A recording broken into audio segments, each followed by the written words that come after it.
Hello everyone, আসসালামু আলাইকুম। কেমন আছেন সবাই? আশা করি সবাই ভালো আছেন। আমরাও আলহামদুলিল্লাহ ভালো আছি। আজকে আবারও যাচ্ছি আমার ভাইয়ার বাসায়।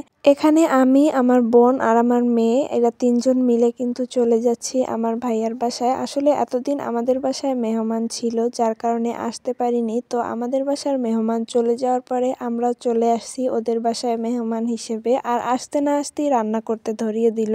কি একটা অবস্থা! বাসায় বসেও রান্না করে খাই, এক জায়গায় বেড়াতে আসলে একটু শুয়ে বসে খাবো সেটাও পারি না। আসার সাথে সাথেই আমার ভাবি রান্না করতে বসিয়ে দিছে, বলে রান্না করেন তারপরে আমরা খাবো। বেড়াতে আসছেন কেন? এত ভাইয়ের বাসায় আসতে মন চায় কেন? এখন আসছেনই যখন কিছুদিন থাকেন, আমাকে রান্না বান্না করে খাইয়ে যান। তো যাই হোক, আমার আবার অত লজ্জা শরম নাই, আমি কাজ করে তারপরে খেয়েই যাব আর ওদেরটা শেষ করেই যাব। আমিও এই টার্গেট করছি। তো যাই হোক, আজকে এখানে বিরিয়ানি রান্না করা হবে, যার কারণে সবকিছু এখানে মশলা দিয়ে কষিয়ে নিয়েছি। আর এই তো এখানে কিন্তু গোশটাকেও কেটে দিয়েছে আমার ভাবি, তো সেটাকেও পরিষ্কার করে ওখানে রেখে দিছে। আর আমি মশলাটাকে ভালোভাবে কষিয়ে নিতেছিলাম। অনেকদিন হয়ে গেছে বিরিয়ানি খাওয়া হয় না, তো ভাবলাম ভালোই হলো ওদের বাসায় আসার পরেই বিরিয়ানি খেতে পারবো। আর আমার কাছে তো বিরিয়ানি অনেক বেশি ভালো লাগে, বিরিয়ানি হলে আর কিছুই লাগে না, আমি 3 বেলাই বিরিয়ানি খেতে পারি। তো যাই হোক, মশলাটাকে ভালোভাবে কষিয়ে এরপর এর ভিতরে গোশটা দিয়ে দিছি। আর বিরিয়ানির ভিতরে আলু দিব না সেটা তো হতেই পারে না। এই তো এর মধ্যে কয়েকটা আলু কেটে দিছি।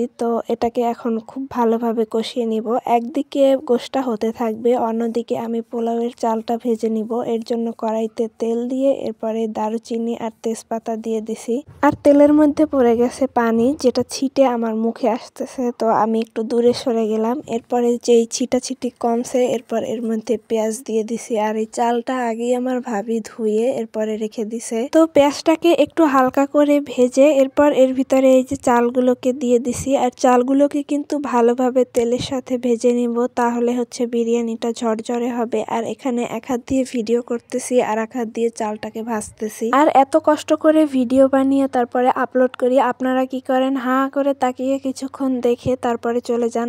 একটা লাইকও করেন না, কমেন্টও করেন না, আর শেয়ার তো দূরেই থাক। তো যাই হোক, যারা এই কাজগুলো করেন তাদেরকে আমি অভিশাপ দিতেছি, আপনারা কখনোই আমার মতো এরকমের বিরিয়ানি রান্না করে খেতে পারবেন না। আর যদি কোনো রকমের রান্না করে খেয়েও থাকেন, তাহলে সেটা খেয়ে আপনাদের পেট খারাপ হবে, এটা কিন্তু আমি অভিশাপ দিলাম। আর এই অভিশাপটা শুধুমাত্র তাদের জন্য যারা আমার ভিডিওতে লাইক কমেন্ট শেয়ার কিছুই করেন না। আর যারা করেন তারা সবসময় ভালো থাকবেন। তো যাই হোক, এই যে দেখেন এখানে কিন্তু বিরিয়ানির চালটা ভালোভাবে ভাজা হয়ে গেছে। এবার আমি এর ভিতরে পরিমাণ মতো গরম পানি দিয়ে তার মধ্যে কয়েকটা কাঁচামরিচ দিয়ে দিছি। এবার এটাকে ভালোভাবে ঢাকনা দিয়ে ঢেকে দিব সিদ্ধ হওয়া পর্যন্ত। আর এই তো রান্না কিন্তু শেষ। এবার আমার ভাবি সবাইকে বেড়ে দিচ্ছে, আমরা এবার খাওয়া দাওয়া করব।